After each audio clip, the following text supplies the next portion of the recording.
Quand vous vivez un deuil, c'est là que vous grandissez vraiment. L'enfance se termine lorsque la tristesse frappe. C'est une phrase puissante tirée des mémoires du prince Harry. C'est un regard brut sur la manière dont son monde a changé lorsque sa mère, la princesse Diana, est décédée. Décortiquons cela. Harry n'était qu'un enfant, âgé de 12 ans, lorsque sa mère est morte dans un accident de voiture. Ce n'était pas seulement une tragédie familiale, c'était une tragédie mondiale. Tout le monde aimait Diana, la princesse du peuple. Ainsi, le chagrin de Harry n'était pas seulement le sien, il était partagé avec des millions de personnes. Perdre un parent est difficile pour n'importe quel enfant. Mais pour Harry, c'était encore plus dur parce qu'il est un membre de la famille royale.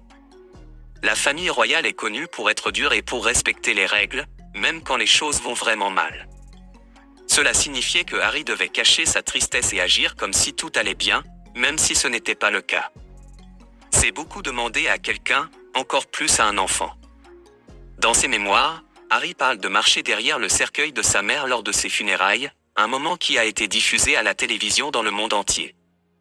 Même s'il était entouré de sa famille et de milliers de personnes également attristées, Harry se sentait seul.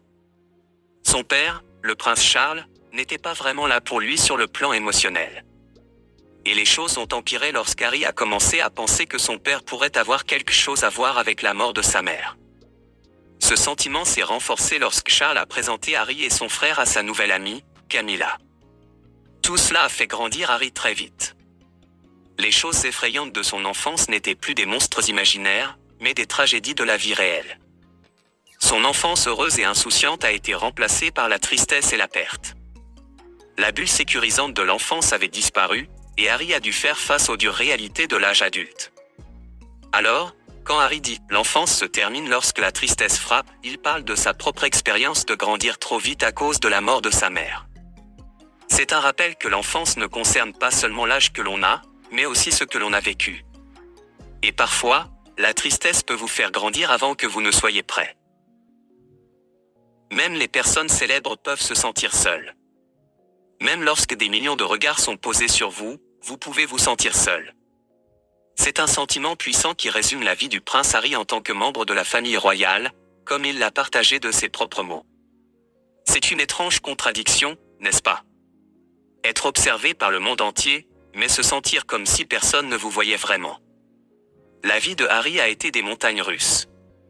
Il a eu sa part de batailles personnelles et de moments de rébellion, tous amplifiés par les médias.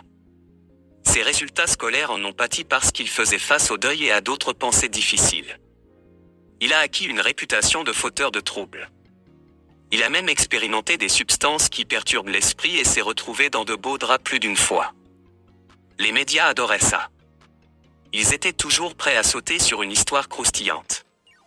Ils suivaient Harry partout, prêts à le prendre en faute. Les histoires de consommation de drogue, d'aventures sans lendemain et de difficultés scolaires faisaient la une des journaux.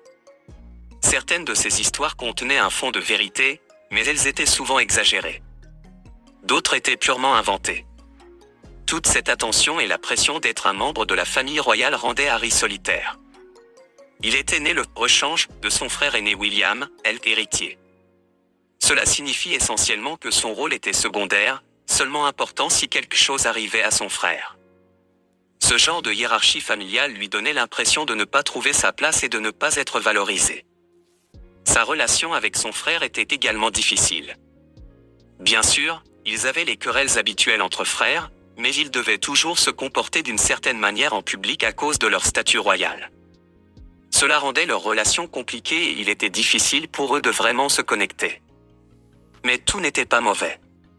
Parfois, ils s'éclipsaient dans un bar privé où ils pouvaient juste être des gars normaux. Dans ces moments, Harry pouvait voir William comme son frère et ami, et pas seulement comme le futur roi. Alors, quelle leçon tirer de l'histoire de Harry? C'est que vivre sous le feu des projecteurs peut être difficile. On peut se sentir incroyablement seul, même entouré de personnes. C'est particulièrement dur pour les gens qui naissent dans des rôles qu'ils n'ont pas choisis, comme être le rechange dans une famille royale.